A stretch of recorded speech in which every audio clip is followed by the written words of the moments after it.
ووصل إلى المكان الذي حوصر فيه بجيش حملة السيوف فيه ينسبون أنفسهم إلى لا إله إلا الله محمد رسول الله. هم الذين في يوم ارتكابهم لهذه الجريمة كانوا في صلاتهم يقولون اللهم صل على محمد وعلى آل محمد. هم يقدمون على قتل من؟ على قتل خلاصة آل محمد في الأرض، صفوة آل محمد، سيد آل محمد في زمانه. ما الذي جرى؟ كيف يستطيع إنسان أن يتزعزع عن ثباته إلى هذا الحد الذي يسهل فيه عليه أن يقول اللهم صل على محمد وعلى آل محمد ثم يسلم ويتجه نحو سيد آل محمد شاهرا سيفه في وجهه ليقتله ويقتل أبناءه، ليجترئ على رسول الله في فلذات أكباده صلى الله عليه وسلم. هنا يأتي التزعزع عن الثبات بسبب حب الدنيا. حب الدنيا رأس كل خطيئة. حب الدنيا يعمي ويصم يا إخوان. إذا غلب حب الدنيا على القلوب طلبا للمال أو طلبا للسلطان أو طلبا للمنزلة بين الخلق أو الشهرة أو الجاه، حبك للشيء يعمي ويصم. نعم، أباح الله لنا أن نأخذ بأسباب الدنيا، لكن في أيدينا أن نأخذها، لا أن تأخذنا الدنيا. ولهذا يا إخواني تنبهوا، وأنا أحتاج إلى التنبه.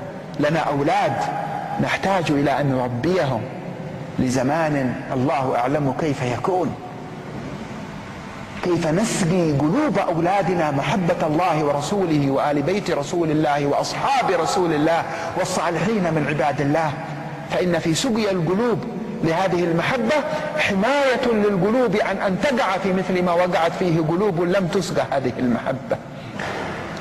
دارت رحى المعركة وقام الأنصار يصطفون قبل دوران رحى المعركة، فوقفوا في الصف الأول، فاعترض شباب بني هاشم، قالوا هذا مكاننا في مثل هذا اليوم، نحن أولى، الناس قد خرجوا إلينا ليقاتلونا نحن، أنتم ما ذنبكم؟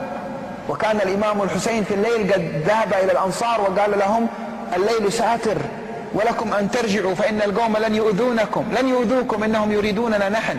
فقالوا ماذا تقول يا ابن بنت رسول الله؟ أتريدنا أن نعود إلى المدينة إلى نسائنا وأبنائنا لنقول لهم ونخبرهم أننا قد نجونا بأنفسنا وتركنا أبناء رسول الله من ورائنا يقتلون؟ لا والله، لا يصل أحد منهم إليكم حتى نقتل دونكم. فلما اصطفوا في الصفوف احتكموا إلى سيدنا الحسين. شباب بني هاشم يقولون الموقف هذا جيء أو كان وقيم من أجلنا، نحن المقصودون بذلك، فلا نعرض الأنصار، نحن نقف في الصف الأول.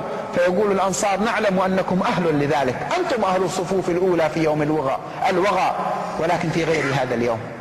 قال الإمام الحسين ولما في غير هذا اليوم؟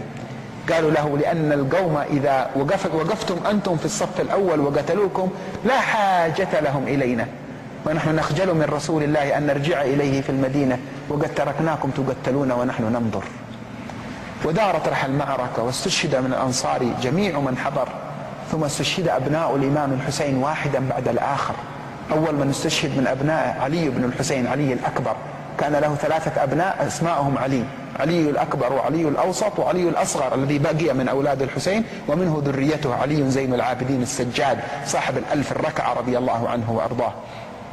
وكان من أبناء الحسين في المعركة أبو بكر وعمر. كان من أبناء الحسين؟ أبو بكر وعمر. سيدنا علي بن أبي طالب سمى من أبنائه أبو بكر وعمر وعثمان، وسيدنا الحسن سمى من أبنائه أبو بكر وعمر، وسيدنا الحسين سمى أبا بكر وعمر. وفي هذا درس لمن يريد أن يفهم، ومن لا يريد أن يفهم فمن الصعب أن تفهمه. هكذا كانت الصلة بين آل البيت والصحابة رضي الله عنهم أجمعين.